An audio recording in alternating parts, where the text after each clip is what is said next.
Good morning, guys. So we're checking out of Dead Horse Ranch State Park, and today we're heading to the Grand Canyon, which obviously we're excited for. We've never seen the Grand Canyon before. Obviously we've heard a lot about it. We're not staying in the Grand Canyon National Park at any of the campgrounds because they're super full. We've had our CampNab app going and trying to look for openings and people canceling, but just not happening. So we booked a cute little campsite out. It's like 20 minutes away, I think, from the actual South Rim. It looks nice and forested, and it should be a bit cooler over there as well. We won't have hookups, so we'll see how that goes with the heat. The forecast says it's supposed to be getting a bit cooler now, so that should be good. But yeah, it's Chloe's nap time, which is perfect timing for a little drive. Luke's just finishing dumping the tanks, and then we'll be on the way.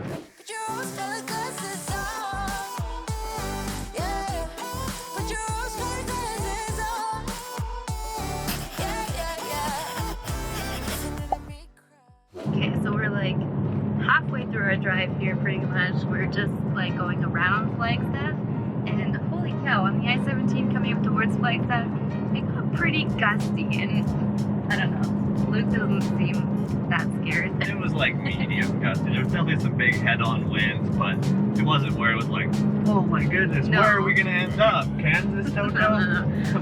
We weren't like white knuckling it, like it wasn't like that crazy, but every so often it would be like a gust and I'd be like, oh my god.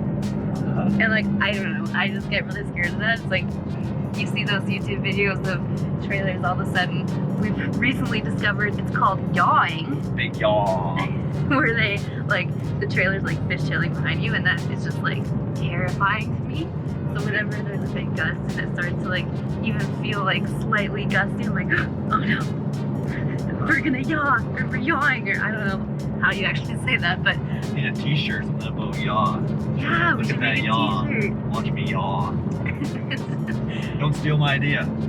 Anyways, we're just trucking along, Chloe's still sleeping, which is pretty amazing.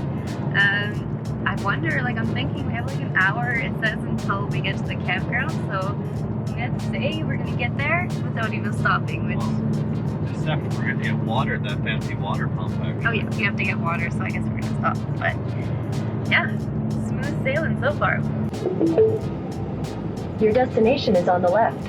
Okay, so it's extremely windy out here. Hopefully this new microphone we just bought that we showed you last video with the wind muff, you can hear me at least. We're in Grand Canyon Junction right now, which is, I don't know, maybe half an hour from Grand Canyon, and getting pretty close to our secret campsite, if you will, that we're gonna show you, that's near Grand Canyon, but not actually in the national park itself. Fits bigger rigs, easier to book compared to how competitive Grand Canyon was.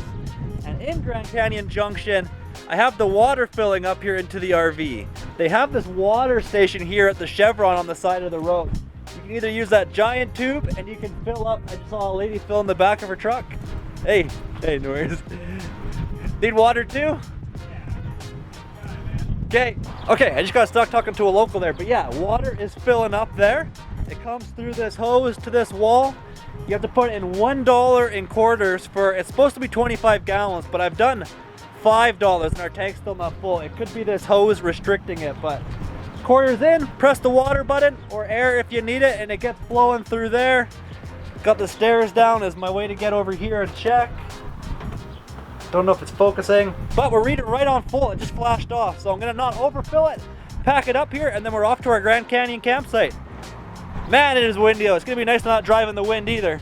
All right, here we are pulling into, cattle guards, TENX Campground in the National Forest. Okay, so we're lost. I don't know how you can be lost in the campground, but they have no site numbers on any of the signs, so they'll have like, this is coming up as Elk Loop, but this doesn't tell you what site numbers are in there, and we don't have service to check what loop we're technically in, and we just know that we're campsite number 49. We have no idea where it is, so... Yeah, it looks a lot different than when we had booked it online. Online it just looked like this nice little dirt loop that you would do, not too big for a service road style, because it is in the middle of just national forest, but this is like construction equipment around. It's really nice big paved roads. It feels like you're in like the national park Jasper style, but Yeah. we just don't know where we are. We just did a full loop, and I guess we're gonna have to go and take a closer look, but this is just so funny. Like, there is quite a bit of like construction type of stuff around, so I'm thinking that they are probably adding more campsites because we just did the whole outside loop, and there are very little campsites. So I'm thinking, like, obviously they're changing stuff around. I don't know, Expanding. but I kind of just wish they would have had a sign saying what campsite numbers are in each of these loops. Oh my goodness, by dumb luck, we found our campsite.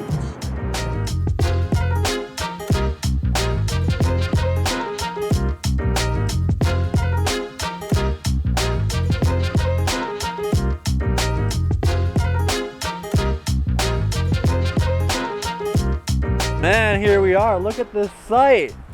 Backing in went nice and smooth. We saw it online and we thought it could be tight being on the corner and stuff here, but I've gotten quite a bit better at driving the trailer, if I do say so myself. It was just a straightforward, easy back in the end. Alysha's giving out the great directions, and here we are. We've got our Anderson levels on the driver's side to get us a little more level there, and we're on the back corner of the loop, so we just have all of this national forest spot around us here. They must be expanding like we figured though, because that is the road back there we originally looped the whole perimeter on, and there's no campsites off of it yet, but I have to imagine they're going to start plugging those around the outer loop, because when we booked this online and did our research, that wasn't there at all. We thought we were going to just be the corner, and then even all of that where there's group camping and stuff going on back there, that would be all just national forest, which would have been cooler, but still really nice site here. Site 49 at TENX. If you're looking at going to the Grand Canyon and you don't get into the Grand Canyon Campground, this is a good option. I think about 20 minutes away, Alysha? Yeah, I think so. Yeah, about 20 minutes outside from the actual Grand Canyon itself, so not a terrible drive and good spot to call home. Well, would you look at this? We had 2 of these big logs left in our fire pit, and these stabilizer jacks had no chance of reaching the ground down here. So yeah, I mean, that's thinking outside of the box. Not gonna lie, it looks a little precarious, but if the alternative wasn't having stabilizer jacks down at all, I guess it works. Yeah, they're just there for moral support. It's like 3 o'clock or something, or I guess 2 o'clock. I don't know. We've been in Arizona for quite a while now, and we just came from Utah, so they're both in Mountain Standard Time, but Utah observes daylight savings time and Arizona does not. So they're different time zones, but both Mountain Standard Time. It's really annoying.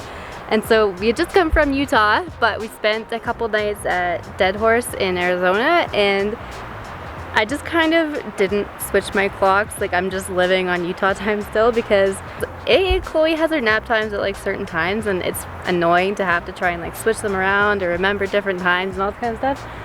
But B, it's nice not to like have to mess with your own bedtime and wake up time, and I don't know, it's a lot easier this way. So I'm still living on Utah time. Anyways, my whole point here was it's like 3 o'clock, 2 o'clock, whatever, and there's like nobody around checked in. So I wonder if it'll be like a lot of late check-ins or something. It is Friday, so you'd think that it would be fairly busy, especially really close to the Grand Canyon, but I only see 3 other campers from our campsite, which is amazing. It feels great because lately we've been in a lot of like RV park type of situations or just like open campgrounds with lots of people around, but it feels so private, so nice, so quiet. So Alysha's just getting some dinner whipped up for us tonight. We're gonna have some gourmet eating. I've been watching Chloe, and inside she was pushing on the screen as she usually does, working on walking, but she pushed the screen right out.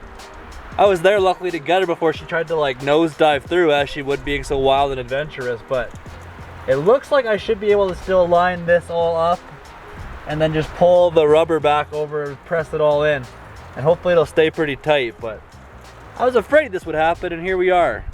We have to be so careful because she does that, and I've been wondering if that would happen for a while.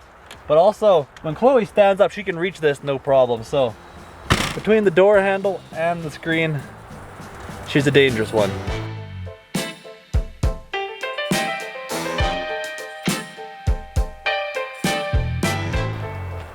Okay, I have for you today a honey garlic salmon fillet with grilled asparagus and crispy Parmesan potatoes. Excellent. And would you like any fresh Parmesan, sir? Yes, please. Okay, tell me when.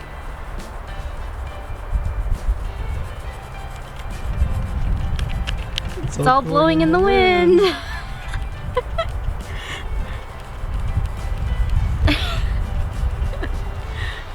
Okay, you probably got like half of it on your potatoes.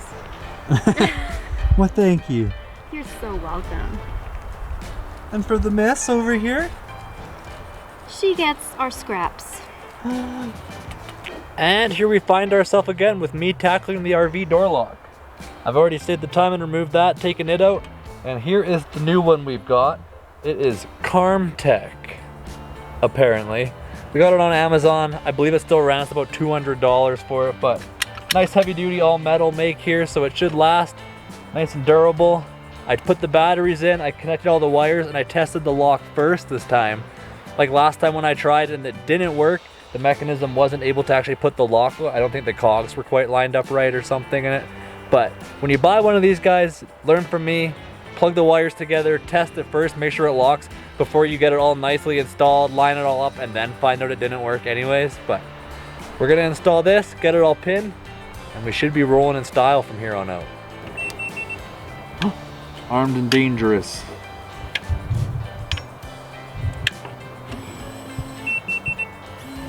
What? Chloe? Is that your remote? Chloe, She is doing it.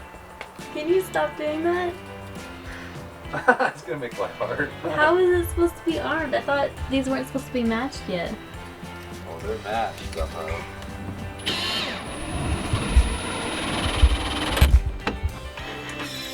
Alright, it's locked.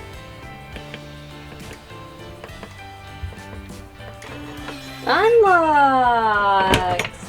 Yay! We did it! Alright, and the lock is installed, officially working. We reprogrammed it and everything, so woohoo! We're in the 21st century again. We're in the Kaibab National Forest, as we mentioned. Hopefully I'm saying that right. It's always funny, like just like saguaro, how we called it sagaro for so long.